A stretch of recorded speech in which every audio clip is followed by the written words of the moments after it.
अथ पंचदशोऽध्यायः पुरुषोत्तमयोगः। श्रीभगवानुवाच इति गुह्यतमं शास्त्रमिदमुक्तं मया नघा एतद्बुद्ध्वा बुद्धिमान् स्यात् कृतकृत्यश्च भारत। తాత్పర్యము: పాపరహితుడవైన ఓ అర్జున, అత్యంత రహస్యమైన ఈ పురుషోత్తమ జ్ఞానాన్ని నీకు వివరించాను. దీనిని అర్థం చేసుకున్న మనిషి నిజమైన బుద్ధిమంతుడు అవుతాడు మరియు తన జీవిత లక్ష్యాన్ని చేరుకొని ధన్యుడవుతాడు. ఈ ముగింపు శ్లోకంలో 3 అద్భుతమైన పదాలు ఉన్నాయి. మొదటగా గుహ్యతమం శాస్త్రం. భగవంతుడు దీన్ని రహస్యమైన శాస్త్రం అన్నాడు.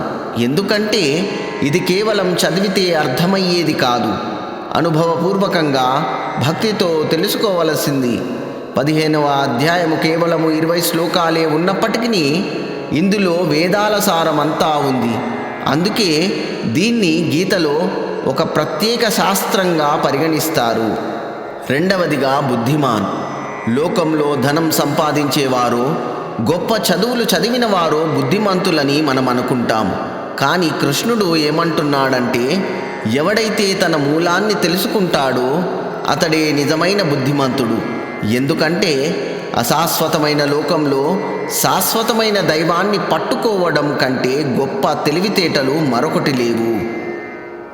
కృతకృత్య. మనిషికి ఈ లోకంలో ఎన్నో బాధ్యతలు, కోరికలు ఉంటాయి. కానీ వాటన్నింటికీ మూల కారణము ఆనందం కోసం వెతకడమే. ఎప్పుడైతే ఒక వ్యక్తి పురుషోత్తముని తత్వాన్ని తెలుసుకుంటాడో అతడికి పరమానందం లభిస్తుంది. అప్పుడు అతనికి ఇక పొందవలసినది కానీ చెయ్యవలసినది కానీ ఏమీ మిగలదు. అతడి జన్మ సార్థకమవుతుంది. ఈ అధ్యాయం ద్వారా భగవానుడు సంసార వృక్షం అనగా ఈ ప్రపంచం ఒక తలక్రిందులుగా ఉన్న రావి చెట్టు వంటిది అని, రెండవదిగా వైరాగ్యం, ఆ చెట్టు బంధాల నుండి విముక్తి పొందడానికి వైరాగ్యం అనే గొడ్డలి అవసరమని, మూడవదిగా పరమధామం అనగా సూర్యచంద్రాదుల వెలుగు అవసరము లేని భగవంతుని నివాసం మన గమ్యము అని, నాలుగవదిగా జీవాత్మ, మనమందరము పరమాత్మ యొక్క సనాతన అంశలమే అని, ఐదవదిగా పురుషోత్తముడు, క్షర అక్షర కంటే అతీతుడైన శ్రీకృష్ణుడే పురుషోత్తముడు అని మనకు తెలియజేయుచున్నాడు. ఓం